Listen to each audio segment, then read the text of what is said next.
हाँ तो दोस्तों, कैसे हो आप सभी। आज के इस वीडियो में हम डिस्कशन करने वाले हैं मेनली दो टॉपिक्स के ऊपर। भाई, डॉलर के मुकाबले यूएसडीटी महंगा क्यों मिल रहा है और डॉलर का प्रीमियम बढ़ने का क्या मतलब है। तो चलते हैं हमारे पहले टॉपिक की तरफ। डॉलर के मुकाबले यूएसडीटी महंगा क्यों मिल रहा है। इंडिया के अंदर यूएसडीटी की प्राइस 8.5% तक हमें उछलती हुई देखने को मिल रही है। कहने का मतलब ये है कि जहां डॉलर हमें 94 से 95 रुपए तक देखने को मिल रहा था, इंडिया के अंदर यूएसडीटी की प्राइस 8.5% तक हमें उछलती हुई देखने को मिल रही है।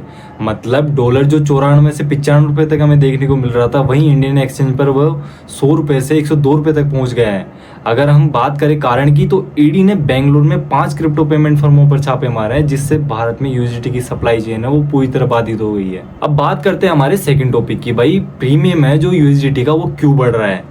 आप सभी को पता होगा 8.5% हमें बढ़ता हुआ देखने को मिल रहा है। भाई, वैश्विक स्तर पर एक यूएसडीटी की कीमत 1 अमेरिकी डॉलर के बराबर है, इसीलिए इसे स्टेबल कॉइन कहा जाता है। और भारत में जो टैक्सेशन है या फिर बोले बैंकिंग नियमों, उनके कारण जो डॉलर है उसकी प्राइस हमें 3 से 4% हमेशा बढ़ती हुई देखने को मिलती है। भाई, बैंकिंग नियमों और 1% जो टीडीएस लगा हुआ है, उस कारण जो यूएसडीटी है वो हमें इंडियन एक्सचेंजों पर 3 से 4% हमेशा से महंगा मिलता रहा है। लेकिन भाई, जो ये अंतर है ये 8 से 5% ईडी की कार्रवाई के बाद में बढ़ता हुआ हमें देखने को मिला। भाई, इसका मतलब ये है कि जो इंडियन ट्रेडर्स है उनको इंटरनेशनल मार्केट में अपनी क्रिप्टो ट्रांसफर करने के लिए या फिर पार्क करने के लिए बहुत ज्यादा कीमत चुकानी पड़ रही है। और भाई, अब हम बात करें ईडी की कार्रवाई कहाँ हुई और किसके ऊपर हुई और इसके क्या नतीजे और क्या अपडेट्स है। भाई, ईडी ने पिछले कुछ दिनों में 5 क्रिप्टो पेमेंट फर्मों पर छापे मारे, जिसके अंदर 2500 करोड़ का लेन देन पकड़ा गया। कहने का मतलब है जितना भी लेन देन पकड़ा गया उसको फ्रीज तो कर ही दिया, साथ ही साथ ये जो 5 क्रिप्टो फर्में थी उन सभी को फ्रीज करके इन सभी को बैन कर दिया गया।